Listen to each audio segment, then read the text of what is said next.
Во ред е да се заборавиш себе си, меѓутоа во ред е и да се освести, да се признае дека сум се заборавила себе си и дека можам да направам нешто да го променам тоа.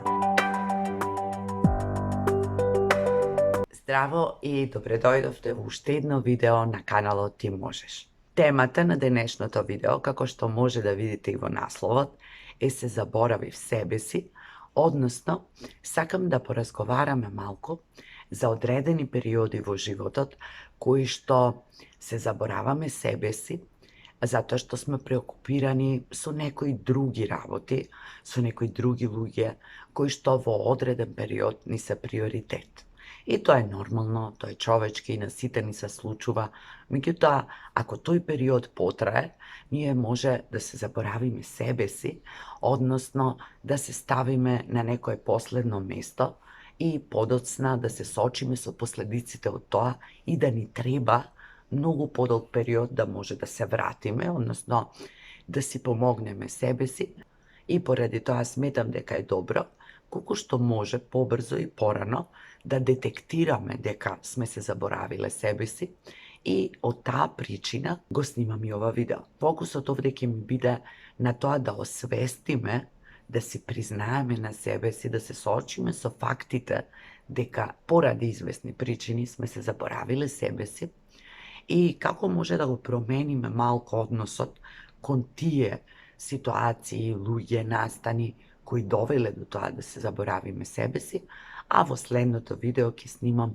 и некои начини како полесно да се вратиме кон себе, односно што можеме да направиме во таквите ситуации и тогаш кога условите не се променети. Ќе спорувам од лично искуство и од искуство на моите најблиски, од луѓето со кои работам и ќе се го задржам вниманието на неколку ситуации.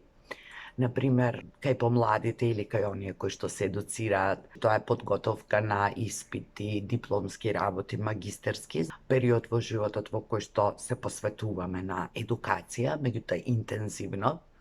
Потоа во промена во системот, во семејниот систем, например, кога влегуваме во ново семејство, кога имаме новороденче, па целиот систем се менува и кога се соочуваме со болест во семејството, односно болест на блиска личност и тогаш се менува семејниот систем, доколку нели сме посветени, ангажирани и се трудиме да помогнеме, да направиме се што знаеме, умееме и емотивно да се носиме со таквата ситуација, кога сме изгубиле едноставно волја. Значи, од различни фактори. Едните се надворешни, се поврзани со едукација, другите се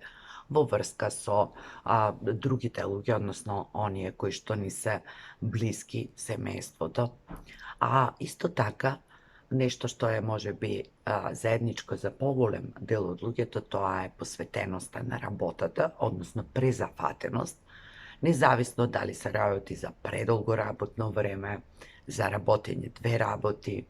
за работење ноќни смени или за оние професии кои што работат едно сати дома, па навечер седат, довршуваат, завршуваат обврски кои што им останали или им се поврзани со работата, така што поголем дел од денот го посветуваат на својата работа. Исто така може да се случи да го изгубат балансот, да се изгубат некаде меѓу обврските поврзани со работата, семејството и да се остават себе си на последно место. Иако сите овие ситуации делуваат навидом многу различни, заедничко на сите им е тоа што ни одземаат време, кое што може би сме го планирале или во некои поинакви околности би го инвестирале во себе си, не ставаат нас на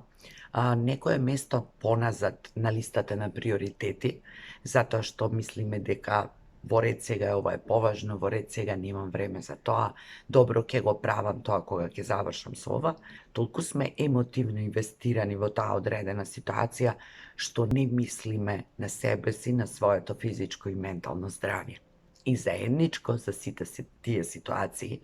значи независно дали се работи за едукација, подолго или поинтензивно работно време и работни обврски, некој непријатен настан или болест во потесното или поширокото семејство, или пак сме дошле во некоја фаза на разочараност, депримираност. Во сите тие ситуации, она што го забораваме е дека ние мора да сме здрави, силни, стабилни.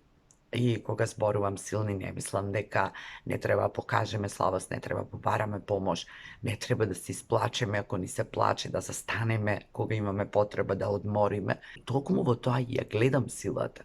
да бидеме силни доволно за да може да се носиме со тоа, но и да признаеме тогаш кога не можеме, кога ни е премногу, да си дозволуваме себе си да бидеме луѓе и да ја обновуваме енергијата, затоа што само така можеме да ги издржиме тие стресни периоди. Кога ќе се заборавиме себе си, симптомите, знаците или сликата како изгледа тоа, не спиеме доволно, не внимаваме што јадеме, како се храниме, немаме физичка активност. Под физичка активност и не подразбирам некои сериозни физички залагања, меѓутоа доволно е да пешачиме или да одиме на чист воздух, да одиме во природа. Понекогаш слушам од нашите жени, не се погледнувам во огледало по 3 дена. Забораваме како изгледаме. И тоа се случува без осуда, во рете човечки. Меѓутоа, ако тоа трае подолг период, ако ние подолг период немаме добар сон, не се храниме здраво, не се движиме, не контактираме со нашите пријатели или барем да погледнеме некоја комедија, да изслушаме некое видео кое што ќе не мотивира или подигне, или да прочитаме нешто за нечи успех, за некоја победа, значи позитивни информации, убави приказ, ние едноставно полека, без да бидеме свесни за тоа, од ден на ден, се повеќе се забораваме себе си и, за жал, најчесто се соочуваме со тоа тогаш кога ќе почувствуваме физичка слабост во најмала рака, најбезболно и најбезбедно, кога ќе се почувствуваме премногу уморни, истрошени, кога нема да имаме веќе сила нити за тоа што го правиме, нити за себе. Затоа е битно да се обидуваме и во таквите ситуации, кои што се дел од сечи живот, да не се забораваме докрај себе си, да се држиме за некои наши ситни ритуали, кои што ќе не држат свесни, со кои ќе полниме енергија и кои ќе ни овозможуваат да бидеме повеќе присутни и во тоа што го правиме, да им бидеме повеќе од корист на другите доколку и помагаме, а доколку во целата ситуација се запуштиме, заборавиме себе си, го оштетиме нашето физичко и ментално здравје, не сме постигнале ништо. Може би работата сме завршиле, може би сме помогнале некому, меѓутоа потоа доаѓа, за жал, време за наплата, за се тоа што сме истрошиле во периодот во кој сме се заборавиле себе си. И потоа се разбира дека можеме повторно да се дигнеме, да се вратиме, да продолжиме со квалитетниот живот, меѓутоа ќе ни треба многу повеќе време. Затоа е битно колку може побрзо и колку може порано да се диагностицираме себе си, односно да се освестиме